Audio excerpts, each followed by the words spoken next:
राधे राधे। जैसे कि आप जानते हैं कि पितृपक्ष शुरू हो चुका है। इन पितृपक्ष में अपने पितरों की प्रसन्नता किस तरह से होनी चाहिए, क्या करना चाहिए, क्या नहीं करना चाहिए, वो आज मैं आपको बताने जा रही हूँ। सबसे पहले तो मेरी कोशिश यही होगी कि मैं उस तरह की उपाय या रेमेडी आपको बताऊँ जो आप आसानी से कर सकते हैं। क्योंकि समय की व्यस्तता की वजह से कई बार हम इतने मुश्किल उपाय या कहीं जाने वाले उपाय नहीं कर सकते, तो वो आप घर पे भी बैठ के कर सकते हैं। मैं इस तरह के उपाय आपको बताऊँगी। सबसे पहले तो मन से ये डाउट निकाल दीजिए कि पितृ परेशान करते हैं। पितृ कभी परेशान नहीं करते। ऐसा हो सकता है कि वो परेशान हो तो उस वज़ह से वो आपसे मदद चाहते हों। क्योंकि जिस अवस्था में वो होते हैं, वो उनको सिर्फ़ कर्म ही भुगतने होते हैं, वो कुछ नहीं कर सकते। इस धरती लोक पे जब तक हम हैं, तब तक हम कर्म कर सकते हैं। लेकिन इस धरती पे जाने के बाद सिर्फ़ हम अपने कर्मों को ही भोगते हैं। तो उनकी संतान होने के नाते, उनके वंशज होने के नाते हमारा ये पूरा फ़र्ज़ बनता है कि हमारे जो पितृ हैं, हम उनकी मुक्ति के लिए, उनकी सद्गति के लिए हम कुछ इस तरह के उपाय करें, कुछ इस तरह की पूजा-पाठ करें जिससे कि उनको सद्गति मिले। क्योंकि अगर हमारे पितृ बलवान हैं, तो एक सुरक्षा कवच हमेशा हमारे ऊपर बना रहता है। तो आपको क्या नहीं करना चाहिए, आपको इन दिनों में लहसुन, प्याज नॉन-वेज हार्ड ड्रिंक्स वगैरह नहीं लेने चाहिए। दूसरी बात, किसी जानवर को, किसी इंसान को परेशान नहीं करना चाहिए। तीसरी बात, अगर आपके घर में कोई आ रहा है, तो वो भूखा-प्यासा नहीं जाना चाहिए, क्योंकि हमें नहीं पता होता कि हमारे पितृ किस रूप में आ रहे हैं। वो जानवर के रूप में भी हो सकते हैं, इंसान के रूप में भी हो सकते हैं, किसी साधु-संत के रूप में भी हो सकते हैं। तो अगर आपके घर कोई आ रहा है और स्पेशली कोई खाने के लिए माँग रहा है, तो आप उसको बिल्कुल मना मत कीजिए। जो आपसे संभव हो पाए, आप उसको ज़रूर से खाने के लिए दीजिए। आगे मैं आपको बताऊँगी कि जैसे गया जी में जाके अपने पितरों के लिए तर्पण किया जाता है, पूजा-पाठ किया जाता है, वो सर्वोत्तम माना जाता है। कहा जाता है कि अगर आपने एक बार गया जी में जाके अपने पितरों के लिए तर्पण कर दिया, तो आप ये समझिए कि आप पितृ ऋण से मुक्त हो गए हैं। तो अगर आप जा सकते हैं वहाँ पर तो बहुत अच्छी बात है। और अगर आप नहीं जा सकते तो भगवान ने हर चीज़ का समाधान हमें दिया है। बस हम करने वाले होने चाहिए, हमारी इंटेंशन प्योर होनी चाहिए। तो ये कहा जाता है कि इन पितृ पक्षों में जो गाय होती है, गाय के मुख में गया जी का वास होता है। तो अगर आप गाय को सुबह उठ के स्नान करने के बाद कुछ खाने के लिए देते हैं, चाहे वो आटे की लोई हो, चाहे वो रोटी हो, चाहे वो चारा हो, चाहे वो फल हो, गुड़ हो, कुछ भी हो, आप रोज़ाना गाय को कुछ खाने के लिए देना शुरू कीजिए। इन 16 दिनों में तो बहुत ज़रूरी होता है, जो भी आप गाय को खिलाते हैं, आपके पितरों को संतुष्टि मिलनी शुरू हो जाती है। आप ये समझिए कि अगर आप गया जी नहीं गए हैं और इन 16 दिनों में आपने गाय की सेवा की है, तो आपके पितृ संतुष्ट होते हैं और वो सद्गति को प्राप्त होते हैं।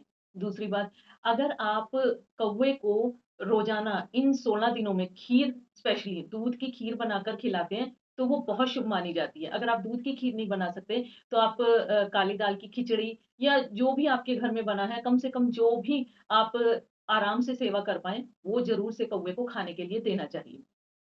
नेक्स्ट ये है कि आपको इन दिनों में पीपल, बिल्व पत्र, नीम, बरगद इस तरह के पेड़ लगाने चाहिए। अगर आप इस तरह के पेड़ लगाते हैं, उनको सींचते हैं, उनकी सेवा करते हैं, तो आपके पितरों को संतुष्टि मिलती है और आपके वंश बढ़ता है।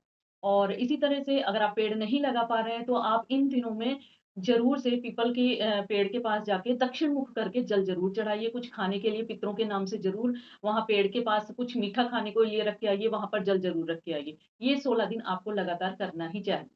फिर उसके बाद आपको जैसे कुत्ते होते हैं, उनको खाने के लिए ज़रूर से रोटी या फिर जैसे चावल जो भी खिचड़ी वग़ैरह जो भी आप बना सकते हैं, वो बना के आपको रूटीन से उनको खिलानी चाहिए। और इस पितृ पक्ष में अगर आप तुलसी का पौधा किसी मंदिर में जाके लगाते हैं या गमले के साथ दान करते हैं, तो वो आपके लिए बहुत अच्छा रहता है। जो सबसे सर्वोत्तम दान माना जाता है पितरों के लिए समर्पित जो होता है, वो होता है छाते का दान, जूते का दान, छाया दान, वस्त्र दान और खाने-पीने की चीज़ों का दान। तो इसमें एक चीज़ ज़रूर आप याद रखिए कि कद्दू की सब्ज़ी ना बनाई जाती है, ना दान किया जाता है। और भैंस के दूध से खीर या कोई भी मिठाई समर्पित नहीं करनी चाहिए, क्योंकि पितरों को गाय के दूध से ही बनी हुई मिठाई, खीर वगैरह का भोग लगाया जाता है। इसी तरह से देसी घी का भी दान कर सकते हैं आप और धूप-बत्ती मंदिर में दान कर सकते हैं। अपने पितरों के नाम से कुछ पैसे आप मंदिर में दान कर सकते हैं और इस चीज़ को तो आप रूटीन बना लीजिए कि जब भी आप भगवान शंकर को जल चढ़ाने जाते हैं, जब आप अपनी पूजा कर लेते हैं, अपना जल चढ़ा लेते हैं, उसके बाद थोड़ा-सा जल अपने पितरों के नाम से आप ज़रूर से भगवान शंकर को समर्पित कीजिए। अगर आप ऐसे करते हैं तो समय-समय पर हमारे पितरों को जिस तरह के उनके कर्म होते हैं, वो भोग रहे होते हैं, उन कर्मों से वो कष्टों से बाहर निकलना शुरू करते हैं और एक उच्च पद को वो प्राप्त करते हैं। ठीक है? और साथ ही में अगर आप इन दिनों में कपूर को जलाते हैं, घर में कपूर को जैसे कपूर की आरती की जाती है, इस तरह से सुबह-शाम कपूर ज़रूर जलाना चाहिए। अपने घर के हर कमरे में या किचन में सब जगह कपूर ज़रूर से रखना चाहिए क्योंकि पितरों को कपूर जो होता है वो बहुत ही प्रिय होता है। और इसी के साथ अगर आप अपनी किचन में घड़ा, मटका या पानी का आप कुछ भी पीने वाले पानी का आपका जो भी साधन है, वहाँ पर रोज़ इन 16 दिनों में आपने दिया जलाना है। और उसके नीचे काले तिल रखने हैं। काला तिल रख के ऊपर से दिया रख के आपने रोज़ शाम को ये जलाना है और वहाँ पर एक चावल का दाना भी रखना है। अगर आप ऐसे करते हैं, तो आपके पितरों की अति प्रसन्नता आपके ऊपर आनी शुरू हो जाती है। घड़ा मैंने क्यों कहा? क्योंकि घड़ा मिट्टी का होता है और ये हमारा शरीर भी मिट्टी का बना हुआ होता है। तो जो हमारे पितृ इस दुनिया से पूर्वज जो हमारे चले गए हैं, उनका शरीर भी मिट्टी बन गया है। तो अगर जैसे ये घड़ा मिट्टी का है, वो भी मिट्टी के है, तो मिट्टी को इसलिए मिट्टी के घड़े के पास इसलिए दिया जलाया जाता है कि उससे उनको प्रसन्नता मिलनी शुरू हो जाती है। जिससे कि आगे आने वाले समय में आपको उनकी सुरक्षा भी मिलती है और आपके घर में मांगलिक कार्य भी होने शुरू हो जाते हैं।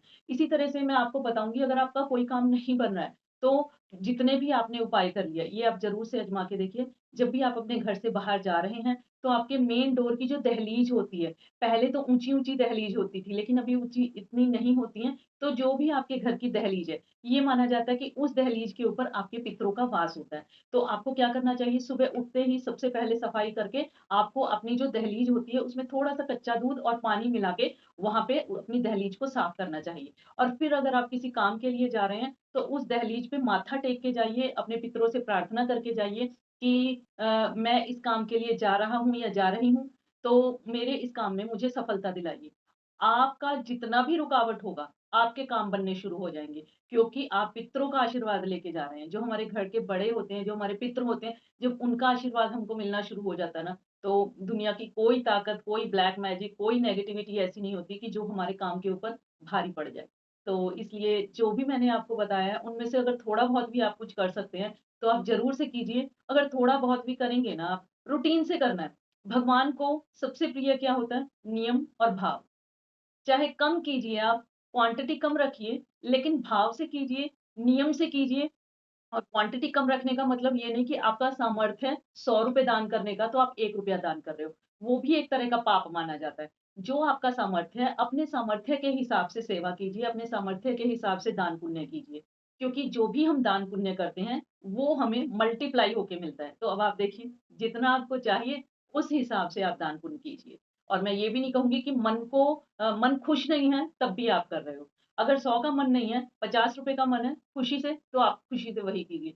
क्योंकि मेन ये माना जाता है कई बार मैंने ये सुना है कि जैसे पितरों के लिए कुछ करने जा रहे हैं या पितरों की पूजा करने जा रहे हैं, कुछ भी करने जा रहे हैं, घर में लड़ाई-झगड़ा हो गया। कोई पूजा-पाठ करने जा रहे हैं, घर में लड़ाई-झगड़ा। कई किसी-किसी के तो ये शगुनी होना शुरू हो जाता है कि अगर कुछ घर में त्योहार है, तो पहले कलेश होगा, उसके बाद त्योहार मनाया जाएगा।